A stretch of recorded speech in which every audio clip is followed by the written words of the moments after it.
COP16, put in very simple terms, it's about accountability on implementation, implementation, implementation. And countries have spent the past 2 years working on revising and updating these national strategies, but we are running out of time. And Hmm. we need to make sure that countries have not only the resources, but also the capacities in place and the support to translate those commitments into action. Welcome to Nature Breaking, a World Wildlife Fund podcast focused on news and trends affecting our natural world and the people and species who call it home. I'm Seth Larson, and today we're going to hopefully teach you everything you need to know about a big meeting that's going to be in the headlines soon. The 16th meeting of the Conference of the Parties to the UN's Convention on Biological Diversity, which is being held in Cali, Colombia, beginning on October 21st. We'll just call it COP16 for short.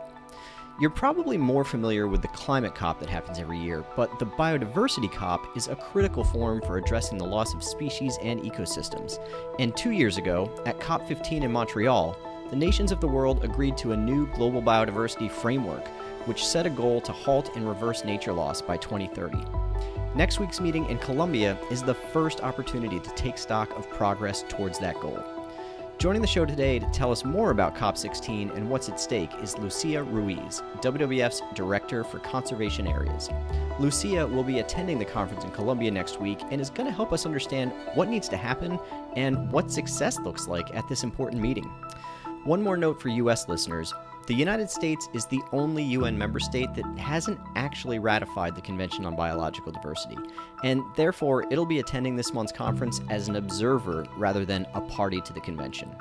That said, even before the Global Biodiversity Framework was adopted, the US government did set its own nature target through its America the Beautiful initiative, which closely aligns with the goals being discussed at COP16. As always, please be sure to subscribe to Nature Breaking on YouTube, Spotify, Apple Podcasts, and Amazon Music. And with that, let's jump into my conversation with Lucía. All right, I'm joined now by Lucía Ruiz, WWF's Director for Conservation Areas. Lucía, welcome to Nature Breaking. Thank you so much for the invitation, Seth. It's a pleasure to be here today with you. Yeah, I'm so glad to have you here as well. And before we dive into CBD COP, I wanted to ask you to just start by telling our audience a little bit about yourself. And I'd love to hear what inspired your interest in nature growing up and how you came to work at WWF. Okay, great, Seth. So you're asking for my story. Here it goes. I am a very fortunate person because I come from a family deeply connected to nature. My mother grew up in a small town in the Western Pacific region of Mexico in a state called Hmm. Nayarit. And every Okay. year since I was a baby, we would visit her hometown, spending time with family, exploring the beach, and just immersing ourselves in the landscape. For me, that meant eating very fresh seafood, hiking through the landscapes, and learning to snorkel since a child. And I was always surrounded by little critters and the sound of the rainforest. And close to that small town is actually the largest wetland in northwestern Pacific in Mexico, which is called Marismas Nacionales. And that's where I actually found myself having the deepest connection to nature, Seth. But I didn't grow up there. I actually grew up in Mexico City, which was a stark contrast. But my parents always gave us an incredible gift, and that's their love for nature. They were researchers who often took us hiking, and every weekend or whenever they were able to, they would drive us to nearby forests to Mexico City, especially to Desierto de los Leones, which was also one of Mexico's first declared national parks in 1917. And it was what I called our backyard forest, the backyard forest or the backyard secret garden of Mexico. And still is, in many ways, my safe space. So it's a forest, it's very nearby Mexico City, and I love it. And one additional thing is because of my parents' works, I remember visiting a lot of places, too many archaeological sites, many protected areas, and in particular, a very lucky trip that we had to Australia. I was immersed in so much nature and getting to know so much exotic wildlife for us, that I realized that in those spaces, in those ecosystems, I was finding my true passion. And this is where I felt most at home, being close to nature and being close to the people who are also doing their lives around nature. Yeah. And around that time, it might seem a little bit corny. The movie Free Willy came out, Oh, and I yeah. remember Okay. saying, "I want to be that person. I want to save whales." And I knew that I wanted to dedicate my life to nature, but I didn't know quite well how to do it. So my father was just like, "Oh, that's easy. You can be an environmental lawyer." Uh-huh. But eventually, Easy, yeah. I discovered that there was a career called biology, and just like that, Mhm. I found my path as a teenager. Just to summarize everything, I've been a very lucky person who has been able to explore natural places, meet incredible people, ultimately finding my passion working in nature. And after college, I was able to work for many years in this Selva Lacandona, but also do a master's, come back to Mexico, work for the government for several years. And now I'm here at WWF in my dream job, working with very passionate people, just as you, Seth. And I am very, very lucky to have ended up here in this wonderful organization. Yeah, I love the clarity of purpose that you had as such a young person, to know that this is what you wanted to dedicate your life to saving nature, saving species, and to have worked through that and climbed the ladder in so many different ways, and to be here now. I think that's a really inspiring story. Okay, so I tried to give a brief overview in my intro about what exactly the Convention on Biological Diversity is and what's at stake in this year's CBD COP. But I wonder if you can tell our listeners a little bit more about all that. You just walked us through the ins and outs of your career. You obviously know way more about this stuff than I do. I'd love for you to share a little bit with our audience about the history of the Convention on Biological Diversity, why it was created, and what's it achieved since then. Excellent question. And I think that for any question as complex as this one, it's very important to give a little bit of context. So Mm, I would like to take us back in time, 50 years ago. In the late 70s and continuing into the 80s, a great global environmental movement began to emerge as a result of negative impacts that were very clear for the planet, that were affecting our Earth. And examples of environmental disasters that our audience might remember include the Exxon Valdez oil spill, mhm. the most severe drought in Ethiopia, which toll was over 300,000 people at that time. Wow. Dozens of cities asphyxiated by air pollution. I grew up as a kid that many times could not go into recess because the air quality was very, very bad. Oh, sure, yeah. And of course, at the end of the 1980s, Chernobyl, just to name a few of the big environmental um, disasters that happened in the 70s and 80s.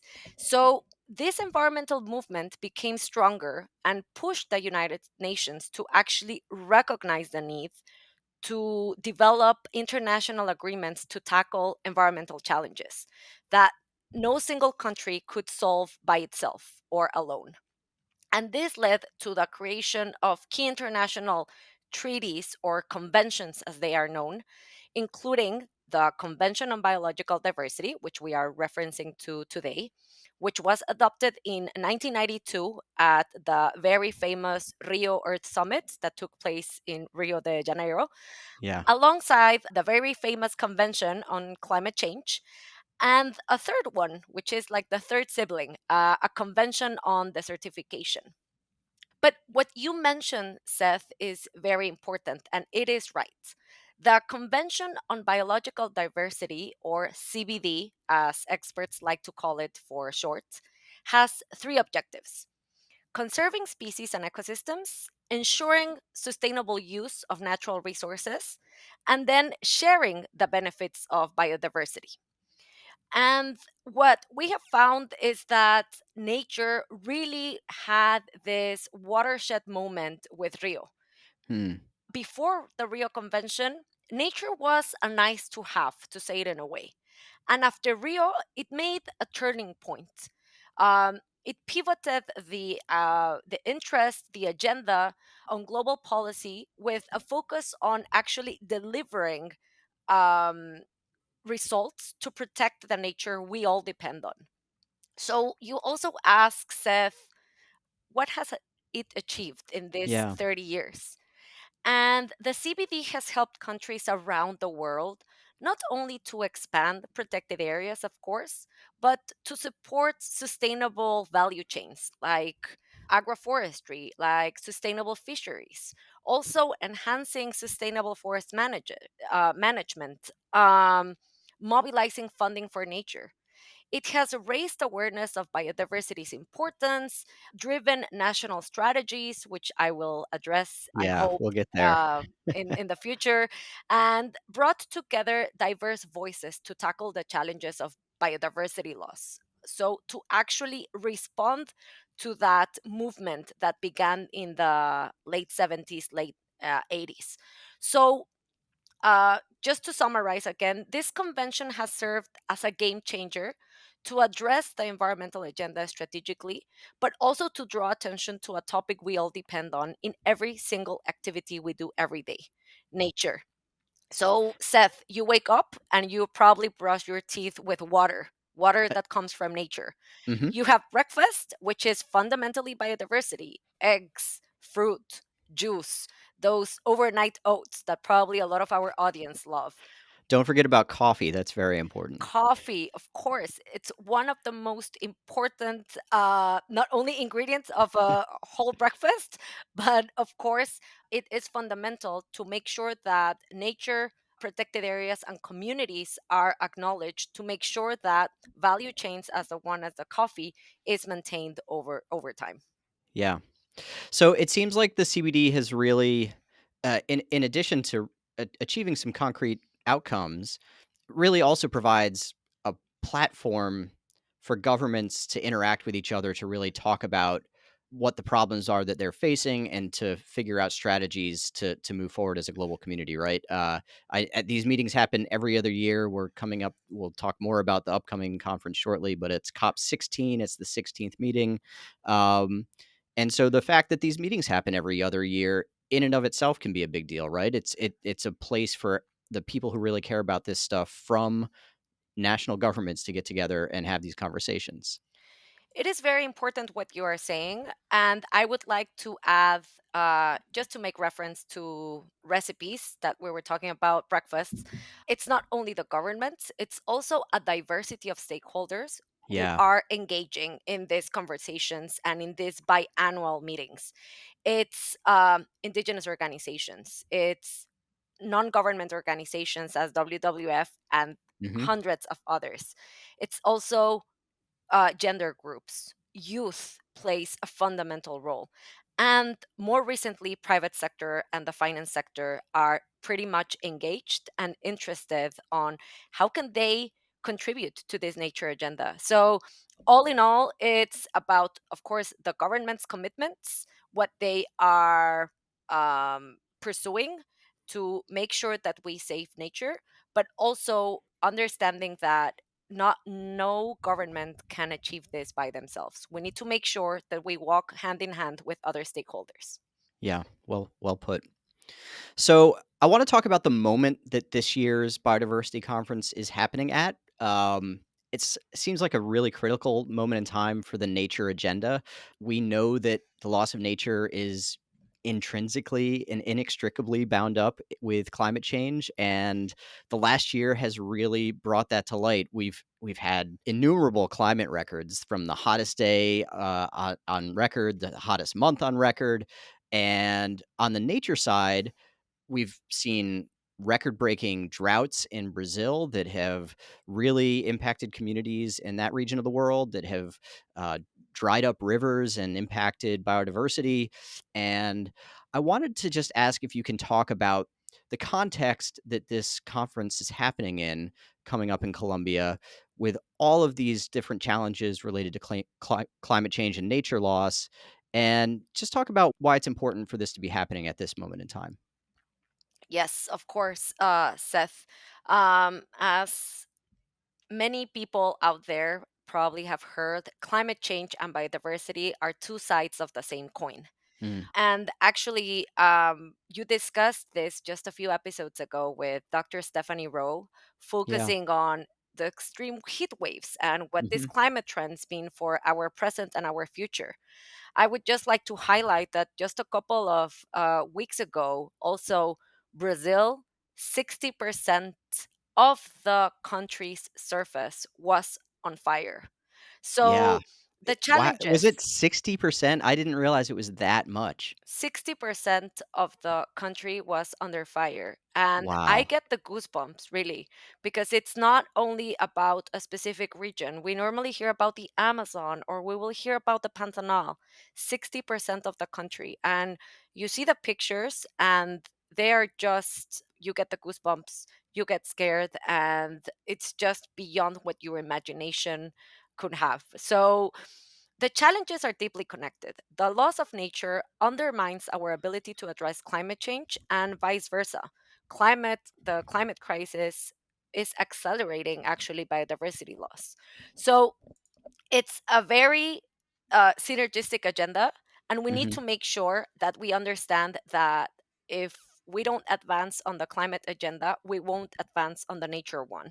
If we fail on nature, we also fail on the climate agenda, and that's a very important fact to actually acknowledge. Yeah. So considering the nature situation and this very complicated relationship and inextricable synergy between climate and nature, this upcoming Conference of the Parts, or COP, is crucial to ramp up our global ambition that protecting nature is not only about wildlife or forests, it is actually about safeguarding the ecosystems that regulate our climate, that produce our food, and most importantly, that support our livelihoods as we know them, Seth.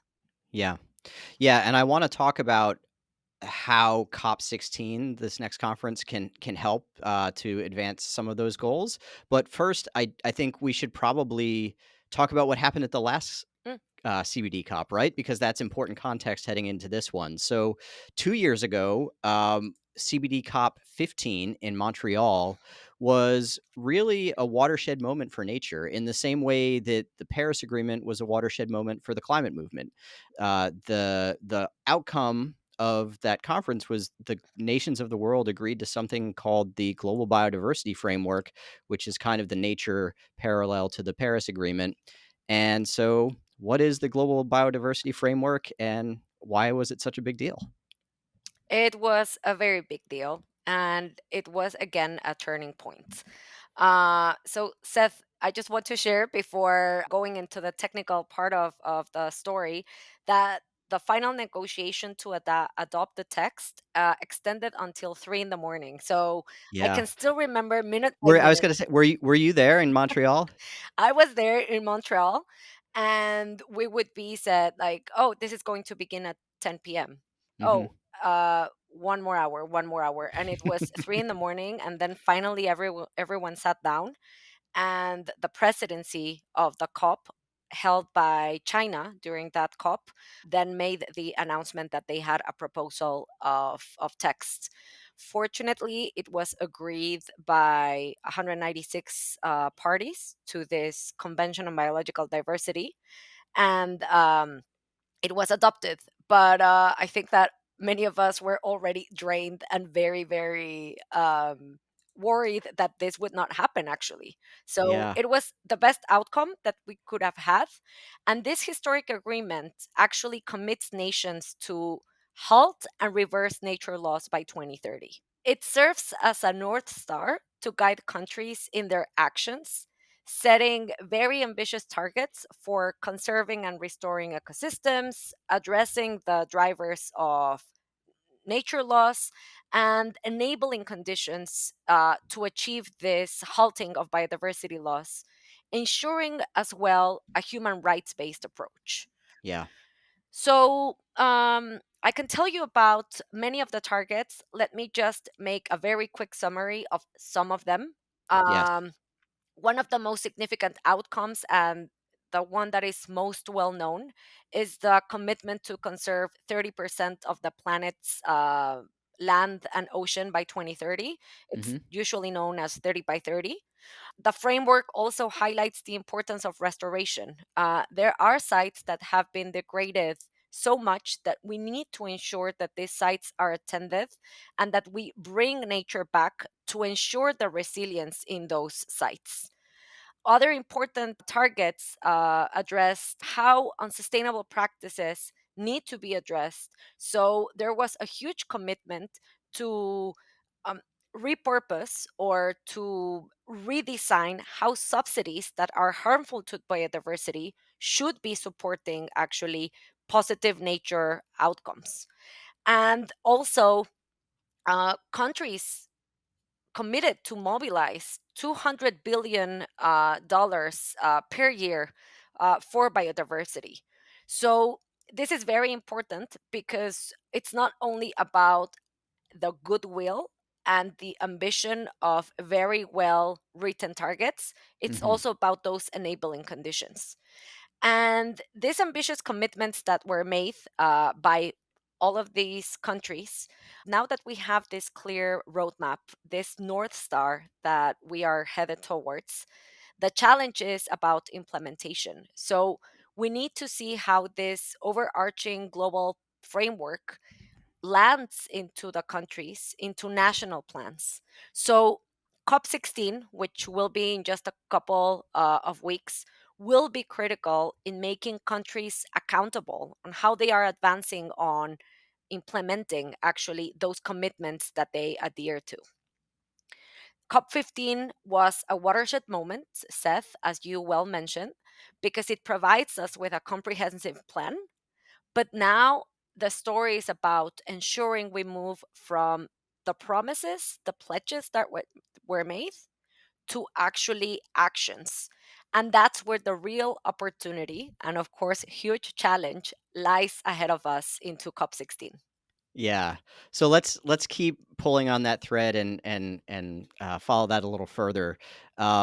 You mentioned the 30 by 30 effort, and I want to talk more about what it really means to conserve 30% of the world's landscapes and seascapes.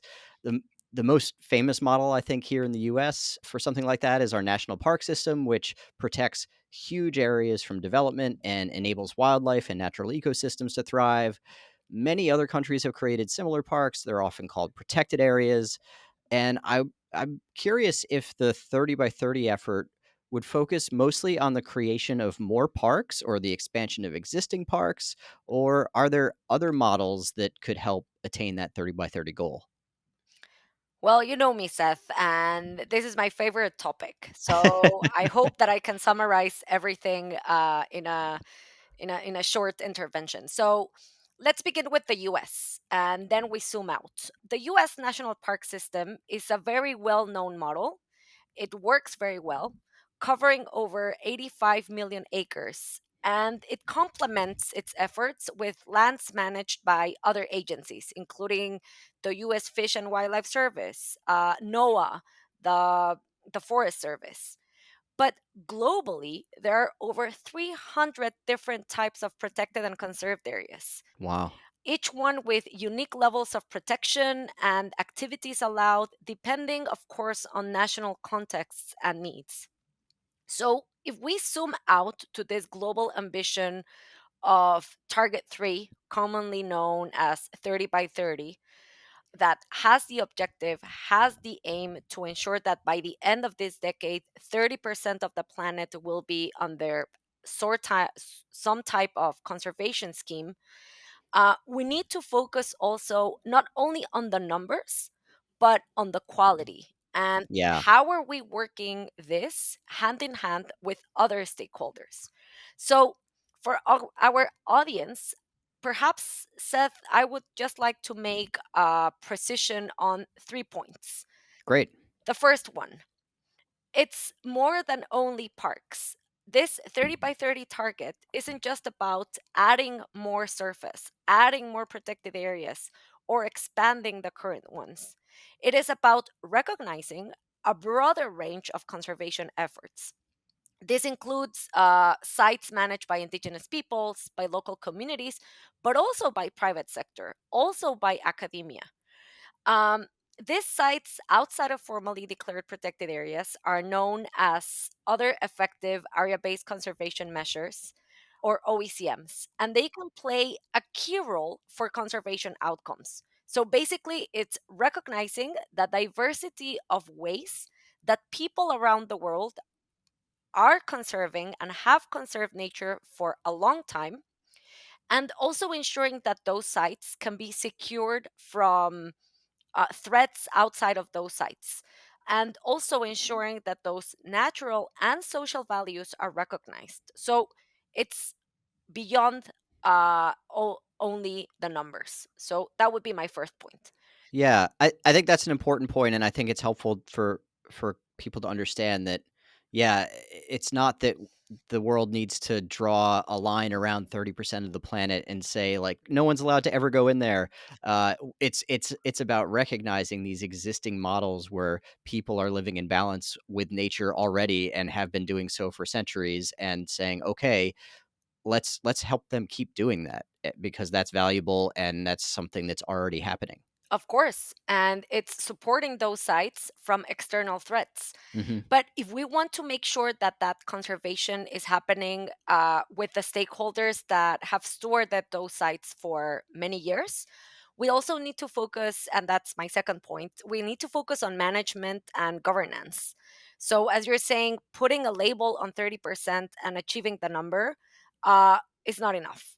It Mm. is fundamental that protected and conserved areas are managed effectively and governed equitably, meaning that we are delivering on long term conservation outcomes, and that people who are managing those sites are part of the decision making and are not just given a mandate. Yeah. But we also need long term finance. And that's a very important enabling condition. And uh, if we want to deliver real conservation outcomes, well funded protected area systems and OECMs, of course, the sites outside of protected areas, need to make sure that we have sustainability of finance over time. So, as WWF, we have been working on models like the Project Finance for Permanence, PFPs, which are a very interesting model that blends public and private funding to secure conservation in the long term. And just to put an example for our audience, the PFP model in Brazil has helped to protect over 150 million acres, which is the equivalent of Yeah. 1.5 times the size of California, Yeah. securing both funding and policies for effective conservation. So we're not only looking into the conservation of millions of hectares, we're also looking into those sites being managed and governed. Yeah, and providing the resource to do that, right? Because it's not free. Exactly. Um, so 30 by 30 is one of the really important goals that we're tracking heading into COP16. There are a series of other targets that were established as part of the Global Biodiversity Framework that you spoke to, that countries are on the hook to try to tackle in their own ways. And my understanding is that all the participating countries are really supposed to come to Colombia in October with targets and plans to demonstrate how they're going to do their part towards meeting that global biodiversity framework goal of halting and reversing nature loss by 2030.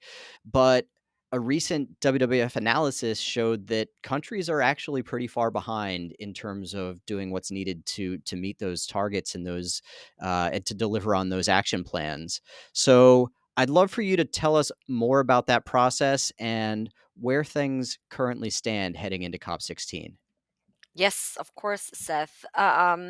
So after Montreal, the focus shifted from having or ensuring that we had a very ambitious framework to actually delivering or implementing on that framework. Yeah, So to borrow what you said earlier, we established the North Star, but now we have to actually follow it and get to the destination, right? exactly. So we have the plan to reach the treasure, but we need to make sure that that treasure that we have a plan to get to that treasure. So that's why COP16, uh, put in very simple terms, it's about accountability on implementation, implementation, implementation. And countries have spent the past 2 years working on revising and updating these national strategies, which are essentially roadmaps on how to get to that treasure. The treasure at the end of the rainbow Yeah. is ensuring that there is a halt of biodiversity loss by 2030, right? And so countries committed to ambitious targets. Now they need to show how they plan to achieve those targets. And there is a diversity of approaches, of course, based on each country's capacities, in each country's commitments. But we are running out of time. And Mm, we need to make sure that countries have not only the resources, but also the capacities in place and the support to translate those commitments into action. So you were talking about this tracker. We developed a website that was launched just a couple of weeks ago that assesses the national strategies submitted so far. So those plans collectively from 196 countries should be taking us to the right direction. yeah, However, we're looking into how countries are progressing on their commitments and evaluating five key areas, Seth: ambition, inclusivity, means of implementation, how human rights based approaches are being addressed, and how will they monitor progress in their countries. mhm, However, we are realizing that not all countries are being able to submit their national strategies, yeah, and that not all countries are acting as swiftly as they should be. So, from WWF towards COP and during COP, one of our biggest calls to action is urging those countries who have not done so to actually submit their updated national strategies.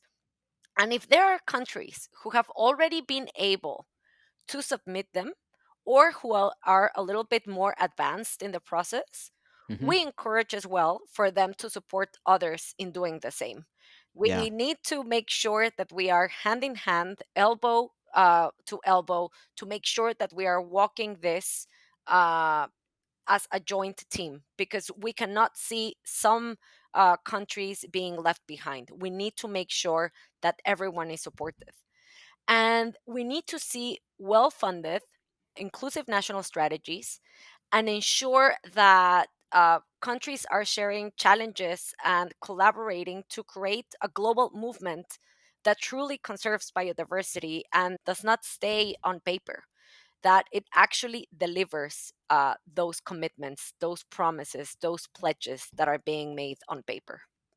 Yeah, so it sounds like the outcome, whether it's good or bad, whether it's a success or less than successful of COP16 is really going to be measured against how countries fare in submitting these national action plans and ensuring that they're actually up to the task of adding up to that end goal of halting and reversing nature loss, right? So is there anything you can say about how we'll be able to determine whether this conference has been a success? How will we know at the end of this conference whether we're on the right track? Yes, I think that is a fundamental question. And I would say three things. First, that we notice not only with the submission of those national strategies, but that there is actually a commitment of countries to update all of the national strategies either by the end of this year or in the upcoming year. That would be the first point. The second point is that there is a real commitment to ensure that those 200 billion per year are not only pledged but also committed from all sources. So Mm. basically, financial resources from private sector, public sector, development agencies, that we are able to achieve that target on 200 billion per year. And finally, one other thing is, and we haven't been able to touch on that a lot, Seth, but it's about inclusive conservation. How will Indigenous peoples and local communities support delivering on those commitments, support making sure that not only a whole of society approach, but also a rights based approach is secured? We cannot think that global biodiversity framework will be delivered without the help and support of actors on the field, on those territories. So we need to make sure that this is seen with an inclusive perspective, and also to ensure that it is being with respect to their human rights and to their traditional knowledge, and also including that knowledge into the monitoring, for example. So, one final thing about the success of COP will also be, how are we monitoring the advances? How are we Yeah. monitoring on the progress of those targets we committed to 2 years ago? Yeah. That's a great point. Um, Lucia, before I let you go, is there anything else you would want our audience to know about CBD COP16? Yes, of course. Well, first of all, COP is taking place in Cali, Colombia, from October 21st to November 1st. So, a few fun facts about the country. Yeah. Colombia is a mega diverse country, which means that they hold almost 10% of all biodiversity. It occupies the first place in the world in diversity of birds and orchids. Mhm. So if you love any of them, you need to visit Colombia, and we need to make sure that Colombia also has the support to keep uh, supporting that richness of birds and orchids. And also, from a cultural perspective, besides Spanish, in Colombia, 68 different ethnic languages are spoken. But also, what to expect. So if any of our audience are attending COP next week, over 14,000 confirmed attendees so far, over 10 heads of states, over 100 environment ministers, and over 1,000 accredited journalists. Wow. um, there has never been a COP, Seth, ever, on the biodiversity realm with so much interest from the finance and private sector. So it will definitely be an interesting setting to see how this evolves. And one final thing for everyone: the theme or the topic for this COP is peace with nature, calling for an improvement of the relationship between the current economic model and the environment, as well as making reference to this complicated process Colombia has done so well in the last 30 years. Yeah. So it's really a pivotal moment for nature. It's really a huge opportunity for everyone to get engaged with the nature agenda. And it's an excellent opportunity for the world to see this COP as a milestone towards 2030. We're 5 years away, and it might seem that it's a long while, but we know how quickly 5 years go. Yep. So we need to commit, we need to deliver, and we need to make sure that not only from civil society, but from all the sectors throughout the world, we commit and we make sure that we support governments, we support stakeholders to live up to the ambition that we committed to in 2022. Yeah. That's a perfect place to end, Lucia. Thank you so much for explaining all of this to us today. It's a really complicated conference, but it's a really important one. And I know you'll be heading down there yourself. Best of luck. Thank you. I look forward to hearing how everything goes. Seth, thank you so much for the space, and I look forward on perhaps telling you how it went. Fantastic. That's a wrap for today's episode. Thanks again to Lucia for helping us understand what's at stake at COP16 next week in Colombia. It's an important moment for the global effort to stem the loss of nature, and I'm grateful to know that people like Lucía will be on the ground advocating for ambitious outcomes in Cali. To our listeners, thanks for tuning in, and together, let's keep building a more sustainable future.